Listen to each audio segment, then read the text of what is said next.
tipo de monopolar y bipolar. En el bipolar hay dos polos activos, ¿no? Entonces por los dos, por acá solamente por acá sale la energía, por el otro lado regresa. En el bipolar sí por los dos lados como que pasa la energía, ¿no? Entonces son dos polos activos. ¿Y para qué sirve el bipolar? Ya se vuelve como una piecita. Lo voy a desconectar para poder para no ponerme tan nervioso. Pero, o sea, con la piecita ya lo que tú haces es presionas, ¿no? Sujetas y vas cortando, ¿no? ¿Cuándo utilizas un modo tipo bipolar? Cuando quieres sujetar algo tan puntual, ¿no? He visto que dentro de cirugías laparoscópicas, para las laparoscópicas muy poco se usa el monopolar, ¿no? Entras por un trocar a la barriga, ¿no? Con la pinza, y con la pinza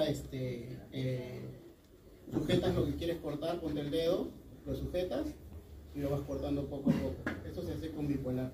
Incluso para hacer tipo cirugías de vejiga o de algún de útero o algo así, cuando quieres entrar adentro, llenas toda la vejiga con un líquido no conductivo, ya, porque si le pones un líquido conductivo va a pasar energía por toda la parte, ¿no? Entonces, como que le pones un líquido no conductivo y entras con el bipolar, con la pinza bipolar, a atacar la zona puntual, ¿no? Entonces, por donde pases la pinza, solo por ahí pasa corriente. Y usualmente pues la vejiga tiene un líquido que sí es conductivo, entonces tienes como que retirarlo y llenarlo con un líquido no conductivo, ¿no? Entonces así funciona la cirugía. Es igual cuando haces una cirugía de hombro, ¿no? Llenas toda la cavidad con un líquido no conductivo para poder entrar con una cirugía, con una pinza bipolar, a comenzar a corregir ciertas malformaciones que pueden haber en las articulaciones, ¿no? Para artroscopías de hombro, codo, muñeca, rodilla, tobillo, lo que fuera, ¿no? Funciona parecido. Entonces, bueno, no sé si alguien tiene alguna pregunta sobre lo que estoy comentando, sobre el modo bipolar, monopolar, corte, coagulación. ¿Alguien tiene alguna consulta? Sí. ¿Por qué se utiliza mayor potencia cuando son cortes internos? En realidad se utiliza mayor potencia dentro de la sala de operaciones, ¿no? Pero claro, ahí hay cirugías que son como abiertas, en donde sí requieres mayor potencia. Para cirugías internas, dependiendo de la zona, como hay órganos que tienen mayor resistencia que otras, y son órganos húmedos, la resistencia es menor. Si la resistencia es menor, la potencia puede ser menor en realidad, ¿no? Entonces, adentro, en el canal gástrico, el electrobisturí es de potencia media, ¿no? Porque está como húmedo, la mucosa es conductiva, entonces sí las resistencias son menores y puedes utilizar uno de menor potencia. Las de mayor potencia son para piel, ¿no? La piel tiene una resistencia mayor y quieres entrar un poco más rápido, usas mayor potencia, ¿no? Pero depende de la resistencia de la zona a la que vas a atacar. La lengua, como al ser húmeda, la resistencia es mucho menor que la de la piel directa, ¿no? Yo tengo una pregunta. Entendí que el lápiz que es monopolar utiliza un electrodo y entendría que el bipolar utiliza dos electrodos, ¿cierto? Sí. ¿En qué casos o en qué tipo de cirugía se utiliza un monopolar y un bipolar? Sí, entonces, este debe ser el electrodo activo, ¿cierto? Si hay un electrodo que se llama el electrodo neutro, ¿no? Que por ahí no emite energía, pero siempre necesitas dos para que pueda pasar la corriente, ¿cierto? Entonces, él es el único que emite energía. Entras y por el otro lado está la placa grande por donde regresa la energía, ¿ya? Entonces, los monopolares, como les comentaba, no usualmente son como que para abiertas, para en donde tengan una zona amplia para pegar el electrodo de retorno y por acá atacas como que por encima. Usualmente como que lo pegas acá atrás y atacas algo abierto por el costado, ¿no? Cuando te van a abrir para hacerte el apéndice, por ejemplo, te ponen un electrodo atrás y con este de acá te abre. Para hacer la cesárea, igualito, ¿no? Te van a abrir, con este lápiz pasas. Pero cuando necesitas el bipolar, como les comentaba, ¿no? Cuando quieres entrar a una cavidad y quieres pasar energía en un solo punto, entonces como que coges la pinza y agarras. Ahí se necesita bipolar. Comenté, ¿no? Vejiga, artroscopías, para básicamente casi todo lo que es interno, usualmente usa bipolar, ¿no? ¿Alguna otra consulta? Sí.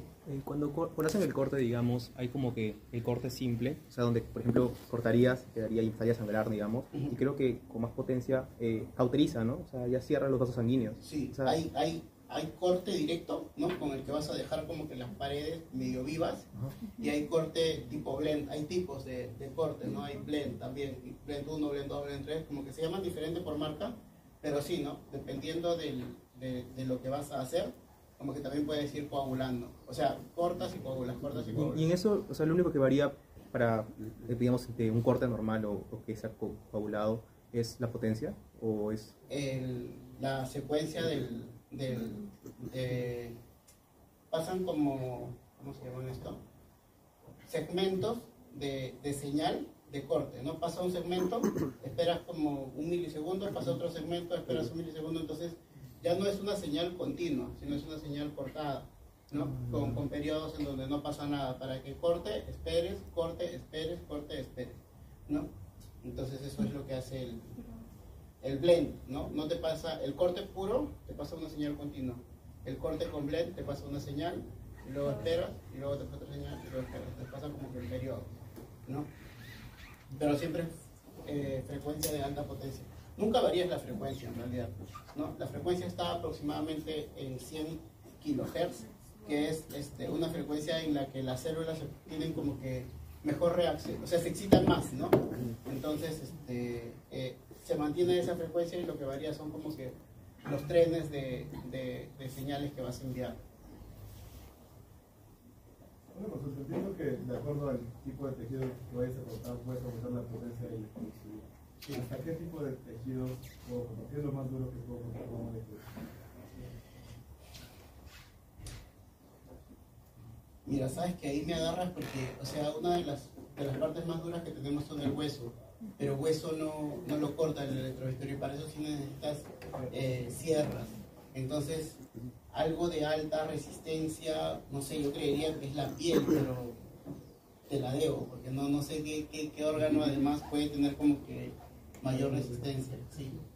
La grasa tiene como que la resistencia más baja, todas las cosas que son húmedas las resistencias son bajas. Creería que la piel, pero igual y lo averiguo.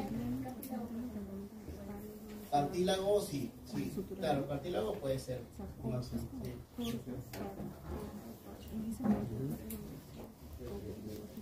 Yo entiendo que el blend es que no Es alterna que no de alta frecuencia. el que no cauteriza, el Sí. que coagula, que más Senoidal normal, sí se cierra, ¿no?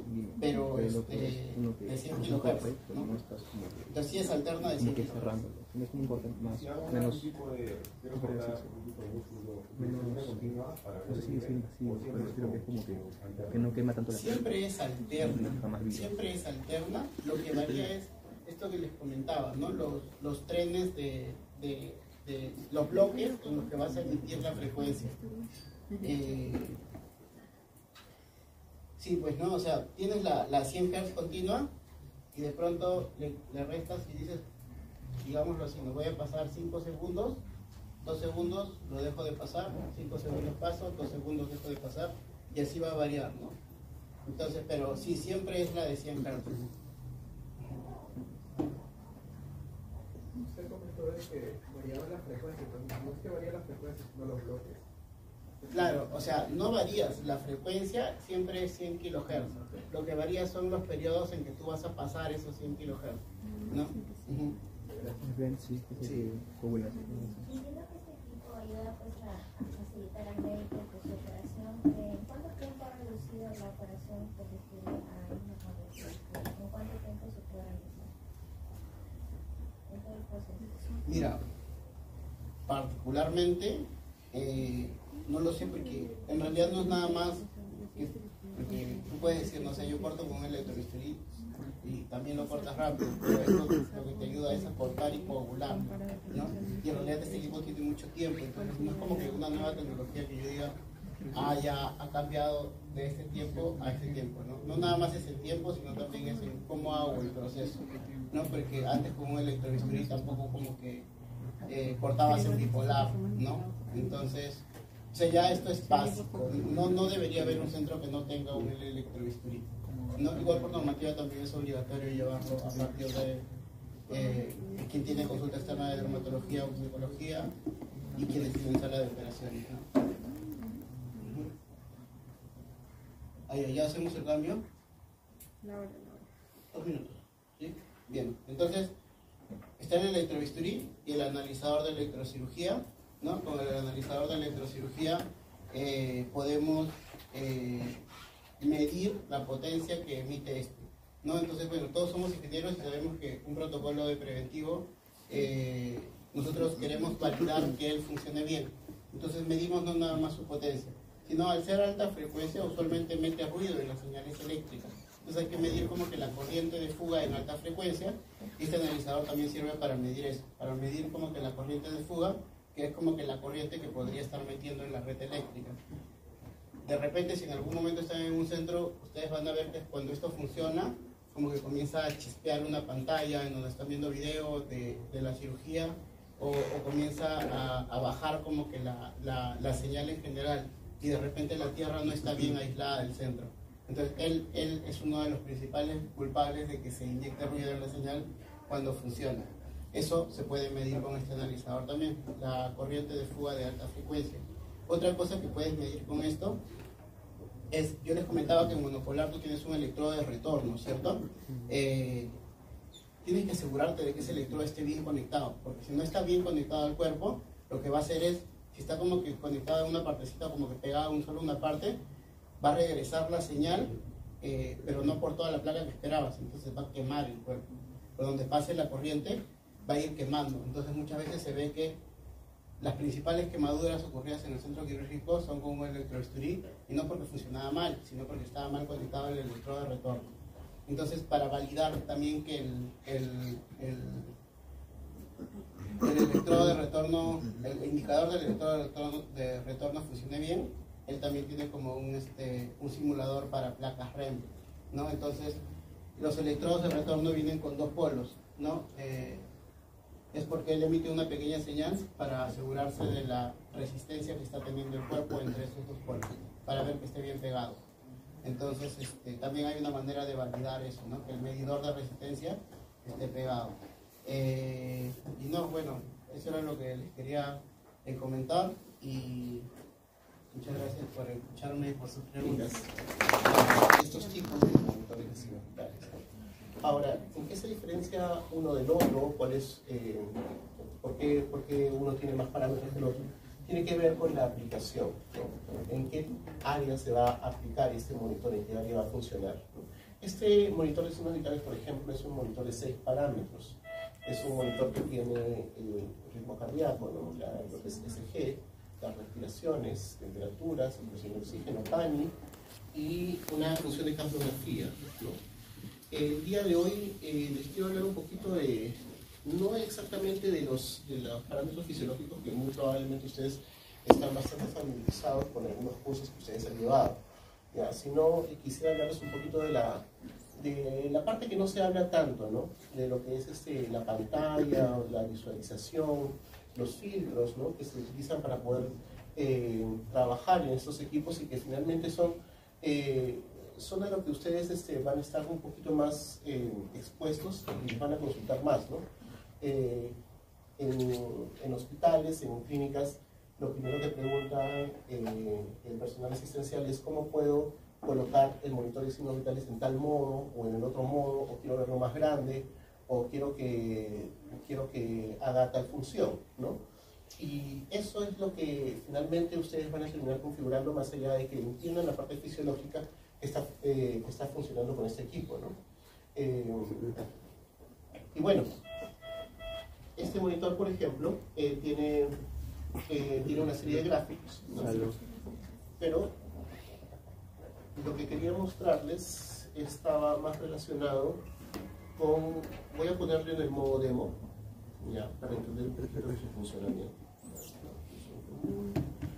Modo demo. Y la clave, que se supone que nadie la debe de ver, ya, a ver si, no, que se supone que nadie la debe de ver, y que la cámara no está apuntando a ella. Ya. Listo. Tenemos clave y tenemos modo demo. ¿Ya?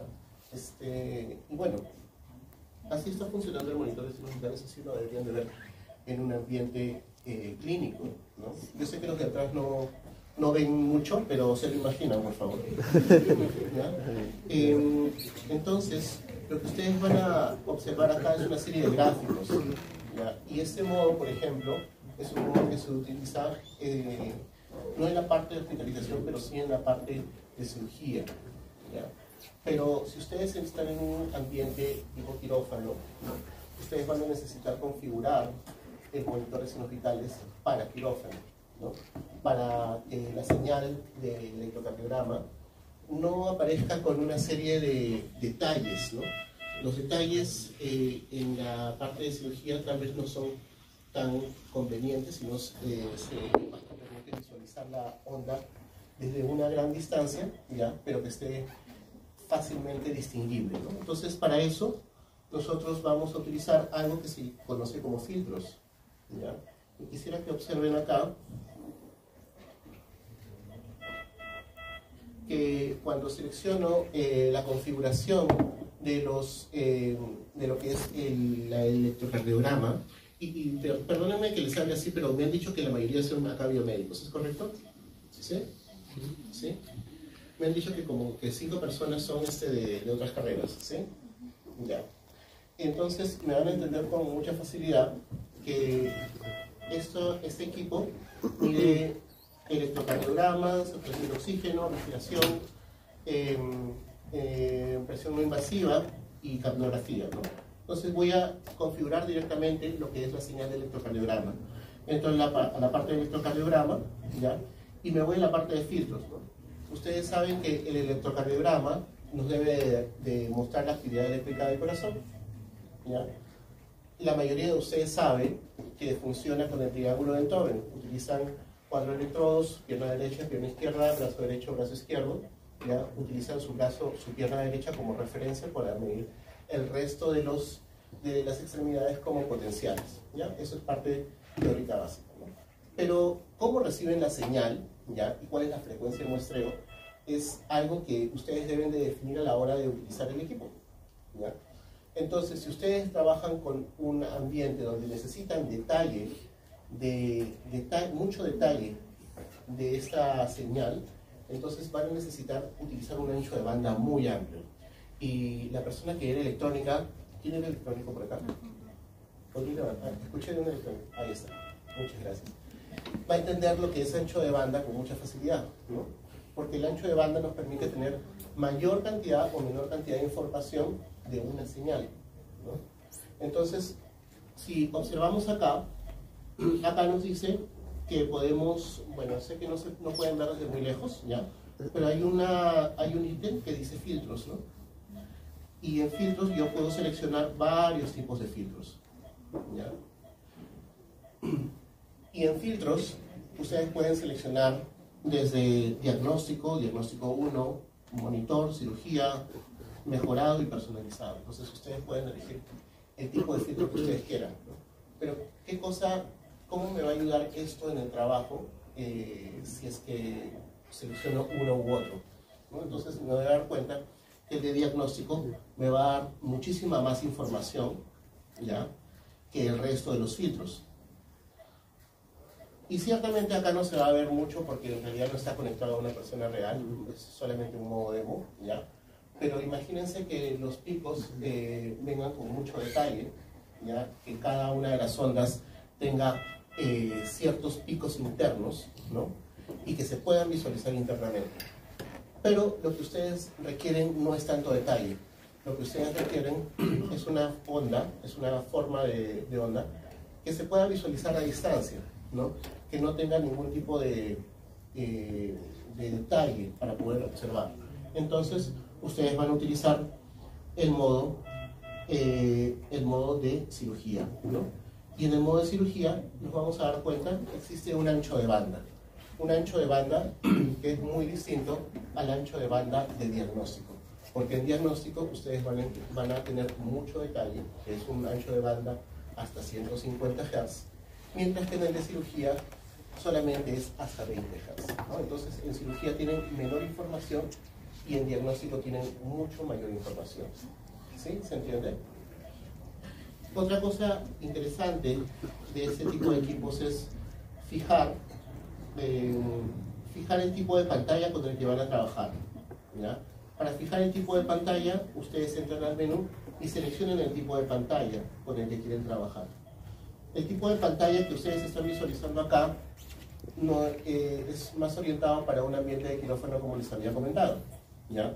Pero si ustedes están en un ambiente de hospitalización, que es el ambiente donde más se encuentran esos equipos, y van a encontrar pues, en un ambiente de hospitalización donde hay, no sé, 100 camas, van a encontrar 100 equipos de estos, van a tener que entrar a la parte de configuración de pantalla, ¿ya? Y van a seleccionar el tipo de pantalla con el que quieren trabajar.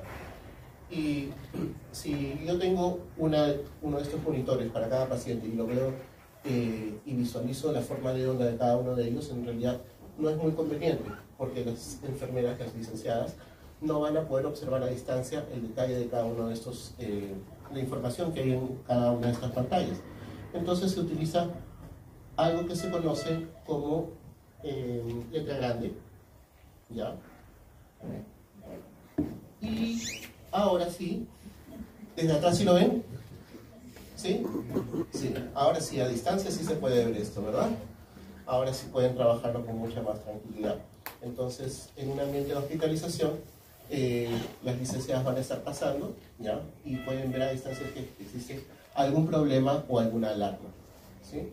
Entonces, ustedes van a terminar configurando estos equipos de una forma u otra, dependiendo de la necesidad y dependiendo del ambiente en el que están trabajando, ¿ya?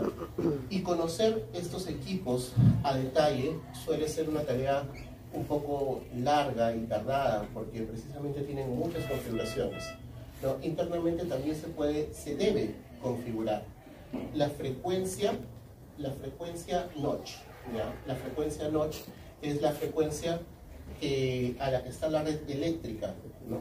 La red eléctrica funciona con una frecuencia de 60 Hz, ¿ya?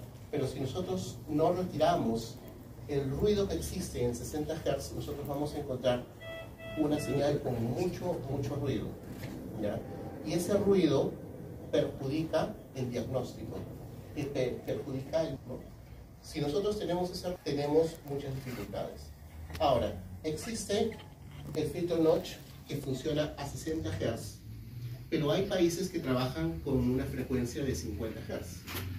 Entonces los equipos vienen con filtro notch de 50 Hz, filtro notch de 60 Hz, y también viene el filtro notch para los que no saben en dónde viven, ¿no?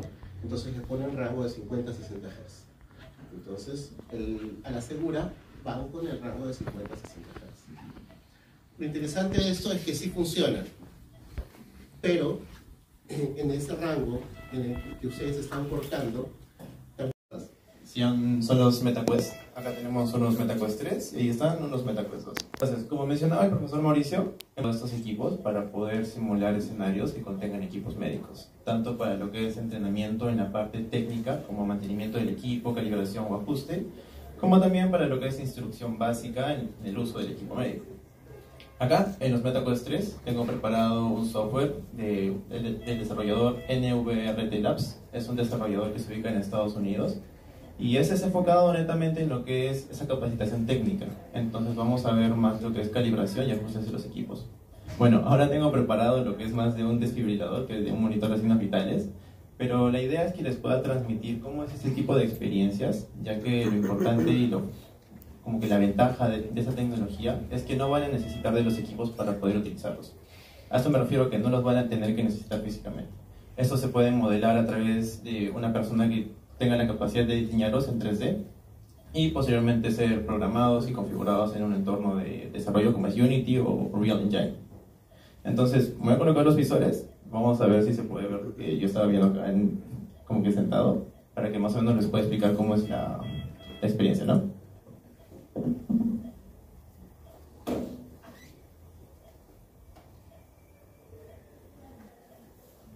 Bueno, voy a volver acá otra vez al límite. ¿Se puede ver? ¿Ve bien? Ya. Entonces, lo que tenemos acá es un desfibrilador junto con el equipo utilizado para lo que es su ajuste o calibración, ¿no? Entonces, como se ve en el video, todo este ambiente es simulado. Esta es una característica de la realidad virtual, ya que nos aleja de lo que es los estímulos del entorno real y nos mete a un ambiente digital en donde vamos a poder trabajar con objetos tridimensionales, los cuales han sido previamente diseñados a base de programas como CAD o Blender, ¿no? Acá tenemos una interfaz en donde me va a dar las indicaciones o instrucciones para poder operar el equipo, ¿no? Entonces, si yo hice el módulo, primero me pide que haga una inspección, ¿no? Me dice que haga una inspección visual del equipo, que también pueda revisar los puertos y los cables. Entonces, esto tiene la ventaja de que yo puedo interactuar directamente con el equipo, operarlo, no sé si eso se puede manipular completamente, pero como que esa interacción es mucho más fácil, mucho más fluida. Por ejemplo, acá me pide remover uno de los canales del equipo, vamos a buscarlo, si lo encuentro. Tengo que sacar este, está, lo tengo en la mano. Tengo que desconectarlo, tengo que desconectar la placa y la coloco acá. Yo lo coloco acá. Tenemos que limpiar la parte de la placa.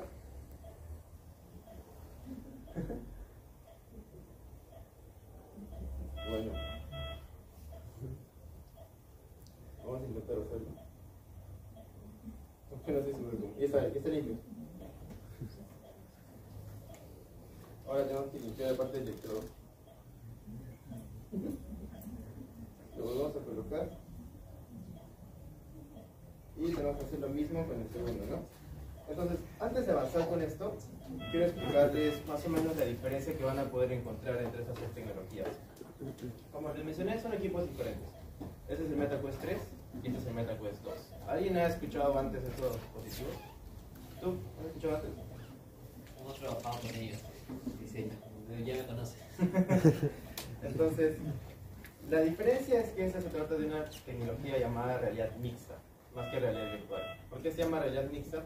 Porque si bien no lo hemos podido ver en lo que es en este módulo de entrenamiento, estos tienen la capacidad de poder generar una grabación del entorno real. O sea, que yo puedo hacer una aplicación en la cual voy a seguir viéndolos a todos ustedes, voy a seguir viendo la mesa, la pantalla, pero tengo la capacidad de poder colocar objetos digitales dentro de ese escenario.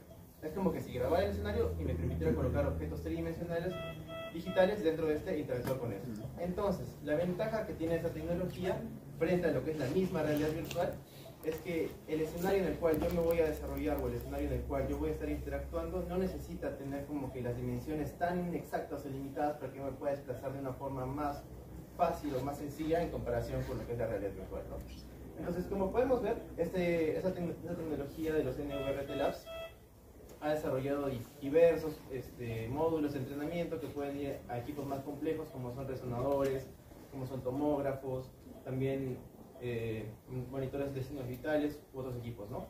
Pero el enfoque es más técnico. Acá lo que queremos hacer es operar el equipo, tratarlo, como que darle un mantenimiento, un ajuste. Por otro lado, lo que tenemos en estos visores es un software que yo he diseñado acá dentro de la universidad, que no se ha enfocado tanto para el tema técnico, sino que está un poco más enfocado para lo que es la capacitación básica en el uso del equipo. Y ya no nos enfocamos en lo que es abrirlo, desatornillarlo, revisar las placas, sino en saber cómo se utiliza.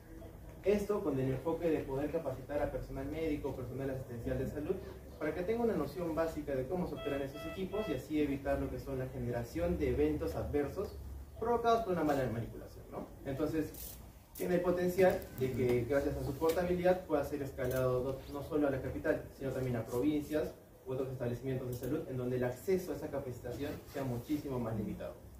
Entonces, lo que les voy a mostrar acá es una bomba de difusión MED-RENA, la cual la van a poder encontrar en el laboratorio de simulación también. Y nos hemos basado principalmente en lo que es la guía de usuario.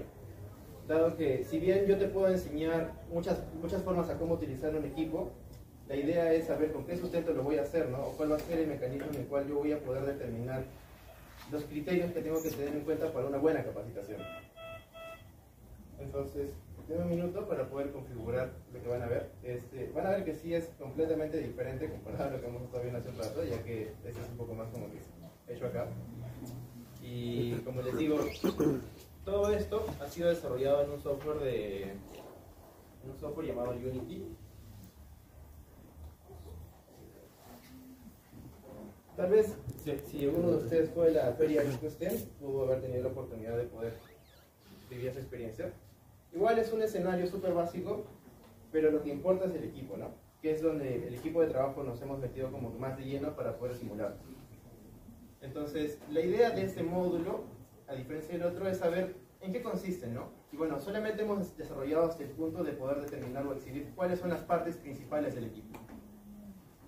Comenzando desde la pantalla, los botones, algunos iconos, el puerto de conexión a corriente alterna, el altoparlante, el sensor IRDA, el mando del dispositivo como que para poder sujetarlo de una forma más fácil, la abrazadera.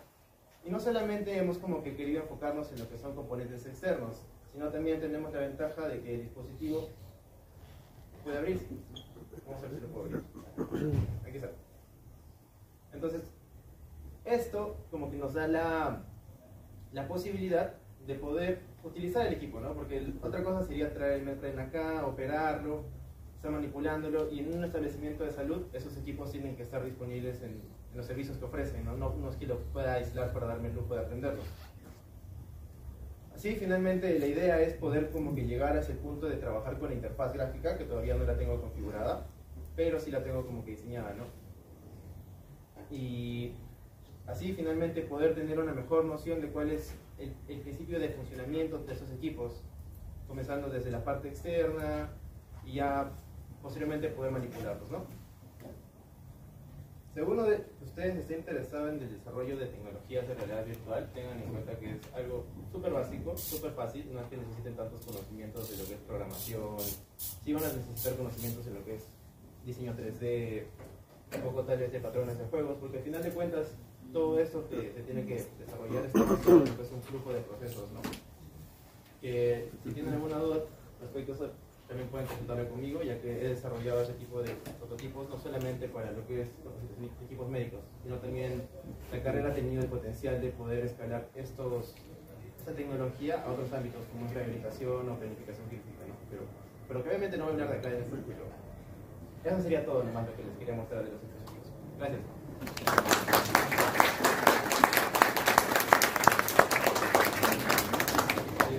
¿Alguien tiene dudas respecto a la realidad virtual? Que tal vez no sea claro. ¿Dudas? ¿De acuerdo? Dime. Una consulta.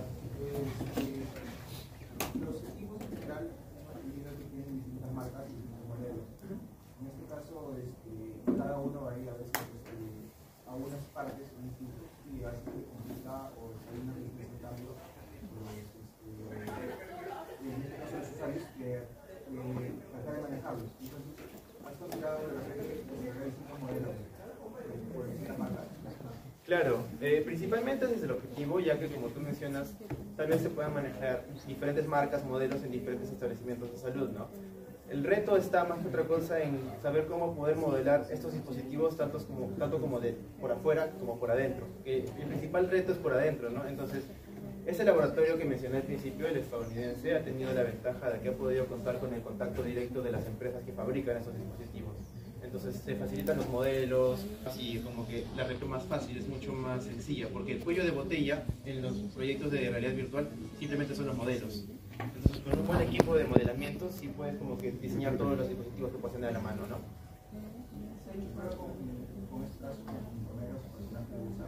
¿Cómo? No, todavía no se ha escalado ese usuario, ya que principalmente la idea sería comenzar desde usuarios tal vez que no tengan tanto o sea, que no estén tan avanzados, ¿no? Que puedan ser simplemente estudiantes o interesados en la tecnología. ¿Alguna otra consulta? ¿Por qué surgieron la bomba de fusión? La bomba de fusión es un modelo más fácil de hacer, ¿no? Como que para iniciar el prototipo, si queremos iniciar, por ejemplo, con un monitor de 3 monitores, hay muchos más parámetros que tener en cuenta. En cambio, una bomba de difusión es un poco más sencillo a nivel de modelo 3D y también a nivel de operación como tal.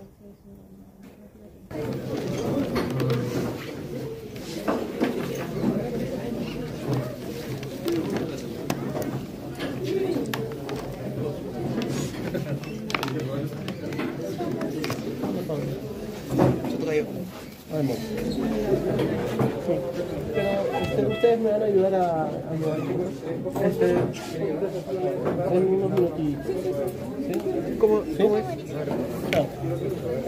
A ver, jalas, colocas y empujas hasta que haga clic. ¿Quién más quiere intentar con este cable? ¿Ese qué parámetro es? Esto es SG.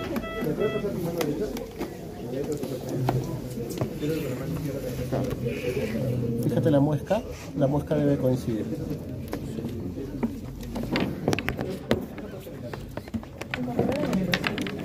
Sí. Sí. Fue contraproducente. A ver, ¿quién quiere conectar el de saturación de oxígeno? ¿Sí? Por favor, el de saturación de oxígeno está acá. Mira la muesca. ¿Ya?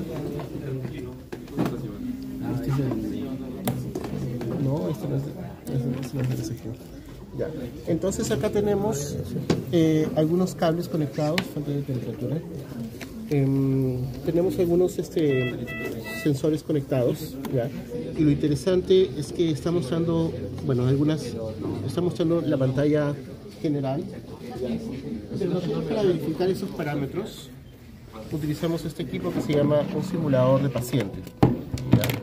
Entonces con el simulador de paciente tratamos de que el equipo funcione correctamente, de hecho que los sensores de los cables, los latiguillos funcionen correctamente, porque como se imaginarán, estos que son los latiguillos suelen cuadrarse con mucha facilidad, entonces visualmente se ven enteros pero pierden conductividad, ¿ya?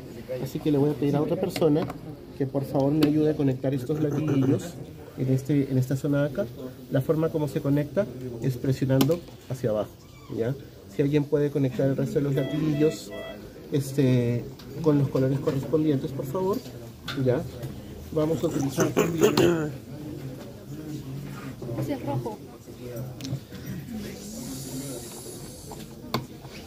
Para la parte de saturación de oxígeno, nosotros contamos con un simulador de dedo.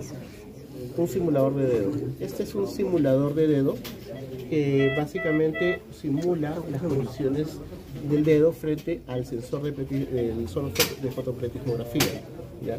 El sensor de saturación de oxígeno lo que hace es emitir un LED rojo y un LED infrarrojo, ¿ya? Emite una luz con una frecuencia determinada. Ahora, estos LEDs trabajan con cierta longitud de onda, que es de 640 y 960 nanómetros, ¿ya? Entonces lo que hace este elemento es emitir en ese rango de emitir esa luz, ¿ya? Y por otro lado la recibe, ¿no? Entonces vamos a conectar este simulador de dedo, ¿ya? Este simulador de dedo lo vamos a conectar a la Paula, lo vamos a conectar acá, ¿ya? Y lo primero que voy a darle a alguno de los voluntarios es que conecte el de saturación de oxígeno con el de... Sí, esa no es la forma como se conecta un sensor. ¿Ya? Entonces conectamos y observamos un momento qué es lo que aparece en la pantalla, ¿ya? Cambiar de pantalla para poder ver las gráficas, ¿ya? Como les había comentado, existe un menú para configurar la pantalla, ¿ya? Y vamos a cambiar a una pantalla estándar, ¿ya? Donde vemos todas las gráficas.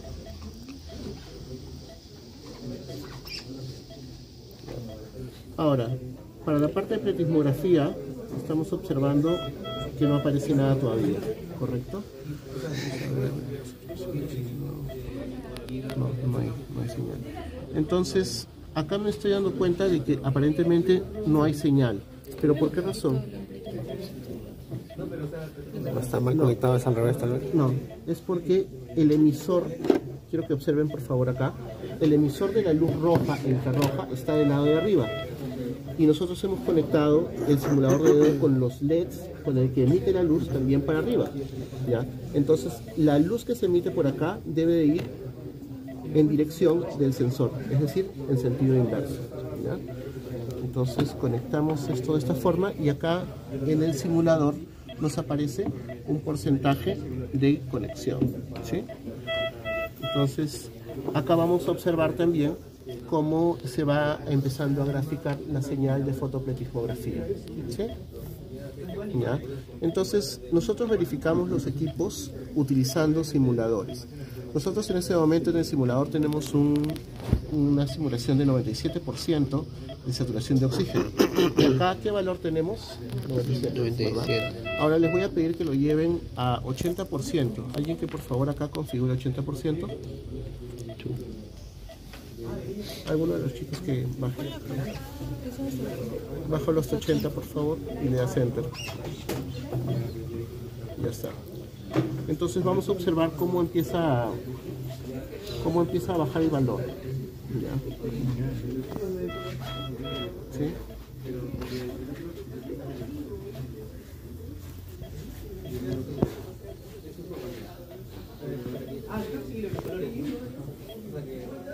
¿Esa es su alarma o no está? Sí, es la alarma que está apagado el sensor de temperatura y que la batería está baja. ¿Ya? Esa es la alarma. Pero fíjense, chicos, que por favor, que acá el sensor de saturación de oxígeno no está llegando a 80%, pero acá sí se está simulando 80%. ¿Ya? Entonces quisiera que por favor lo lleven a 70%. ¿Puedes llevarlo a 70%?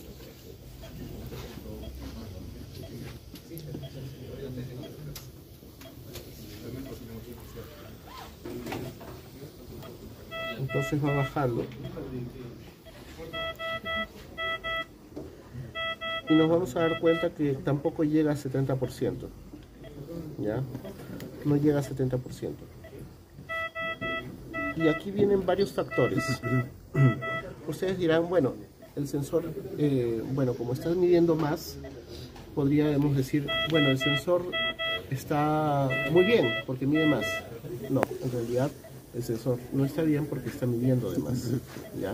Pero no solamente se refiere a ese factor que es que el sensor está midiendo diferente al simulador, sino que los simuladores, para el caso de saturación de oxígeno y presión no invasiva, tienen ciertas características para cada tipo de fabricante. Fíjense acá, por favor, que el simulador indica el tipo de sensor con el que está trabajando. Acá indica Nellcor, ¿ya? Si ustedes quieren seleccionar otro tipo de sensor, quieren trabajar con otro tipo de sensor, tendrían que elegir otro tipo, otra selección, por ejemplo Máximo. ¿Ya? ¿Por qué razón utilizan diferentes simuladores? ¿Por qué razón utilizan una diferente selección para cada marca de sensor de saturación de oxígeno? ¿Que no todos deberían de funcionar iguales? ¿No todos deberían de ser lo mismo? Para el caso de saturación de oxígeno y presión no invasiva, se utiliza la marca de cada uno de los sensores, porque cada fabricante tiene un diferente algoritmo para hacer la corrección de los errores, ¿ya? Y el cálculo del valor final. Para el caso de saturación de oxígeno, existe una serie de algoritmos que se usan para evitar la luz ambiental, para la medición de saturación de oxígeno, para evitar la percusión, ¿ya? Para evitar el ruido medioambiental de otra naturaleza y el ruido electromagnético. ¿Ya? Entonces cada fabricante usa un algoritmo diferente y en un orden diferente y en una prioridad diferente. Entonces lo que hace Fluke Biomedical es considerar todos estos factores de los algoritmos, ¿ya? E incluirlos en su simulación, ¿ya? Por eso para cada valor acá se van a dar cuenta que el valor es diferente, ¿sí? Mientras que con el anterior era 77, con este es 73. ¿Ya? Y el caso es que Fluke Biomedical, trabajando, no tiene la marca de este monitor de signos vitales, ¿no?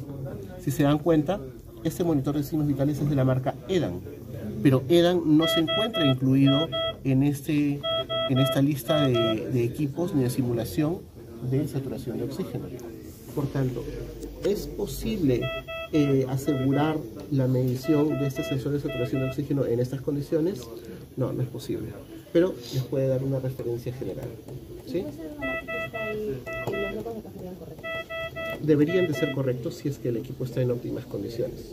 Pero el hecho de que sean a la hora de aplicarse personas, ¿no influye en tener diferentes informaciones? Porque si acá solo con esta información sale ese erróneo de acuerdo a la marca,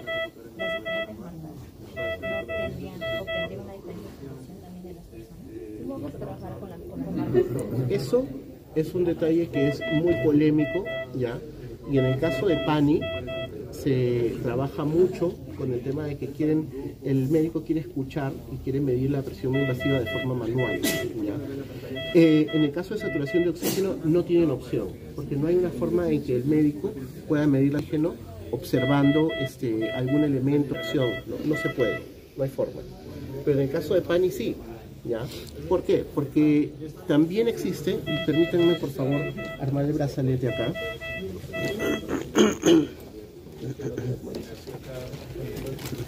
En el caso de PANI sí, porque el sistema de PANI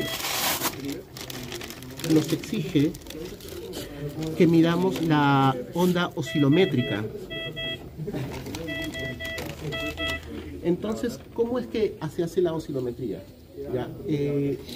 Lo que se hace es generar un pulso, una oscilación, ¿ya? Con la presión, ¿ya? Y donde empieza a generarse una presión, recién ahí se toma la presión sistólica y luego al final la diastólica, ¿ya? Perdón, la diastólica y luego la sistólica, ¿ya? Pero, sí.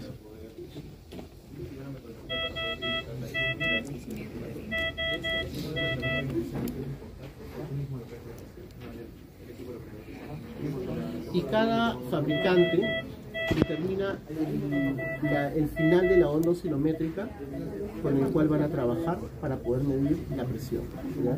Y para esto quiero que observen un momento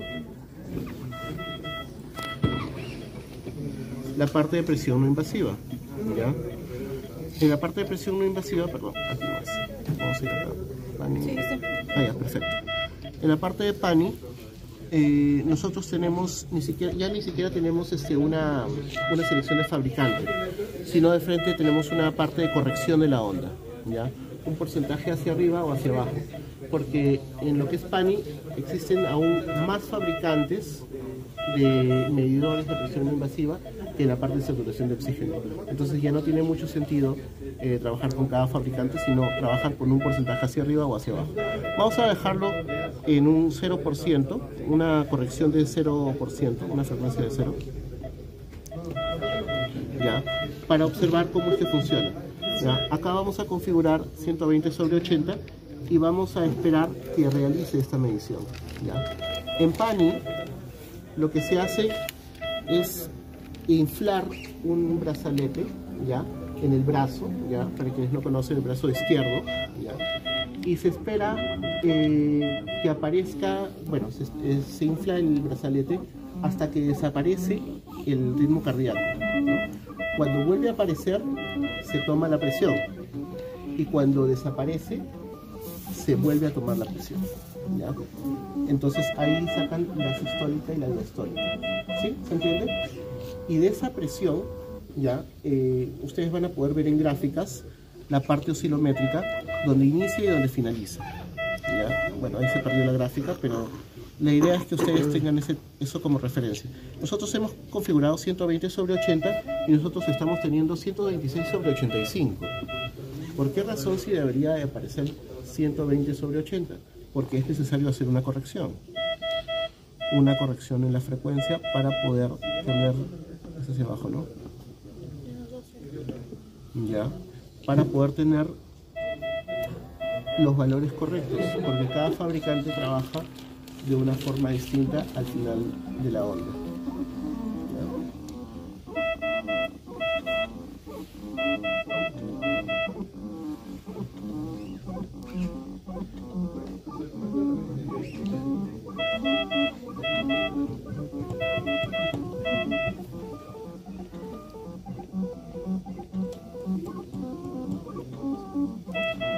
Para quienes no ven por allá, es una gráfica que va cayendo, es como una escalerita.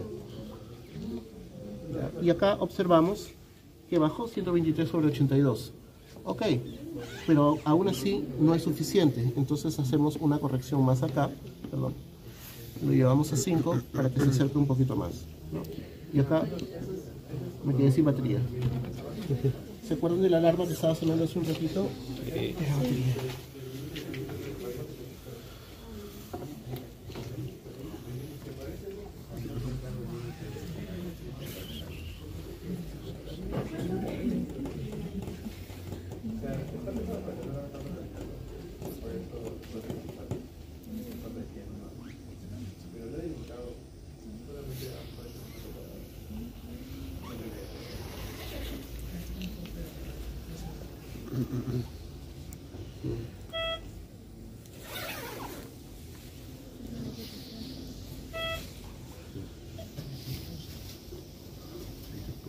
ahora sí. Vamos a lanzarle de nuevo. Ya. Y vamos a observar la gráfica nuevamente. Y vamos a entender cómo funciona. Lo que mencionaban ahorita, que tenga diferentes mediciones para diferentes pacientes, es muy crítico. Por eso se busca en la mayoría de países, busca que exista una homologación de sus equipos biomédicos. ¿Ya? Acá también hay ese tema, ¿no? Y ciertamente son bastante exigentes en Perú, pero fíjense, 120/80 perfecto, ¿ya? Con una corrección de 25%. ¿Ya? Ciertamente se busca tener una calidad en los equipos biomédicos, pero finalmente hay algunos equipos biomédicos que pasan, que no llevan, que cumplen con ciertos, con los ensayos que se exigen de la 6061, de las normas que aplican a cada equipo biomédico en particular, pero que finalmente no funcionan de la forma correcta o no están, no funcionan con los algoritmos estándar, ¿no? Y finalmente también es responsabilidad de analizadores como incluir los algoritmos de corrección que se utilizan en las marcas menos conocidas, como las marcas chinas, ¿no? Que todavía no han sido incluidos en estos equipos. Pero esperamos que a futuro, pues, estos equipos sí se les incluya ese tipo de correcciones de error y ese tipo de detalles, ¿no?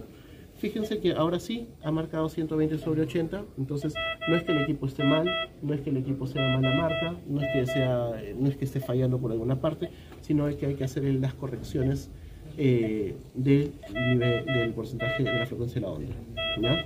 Entonces se trata de eso.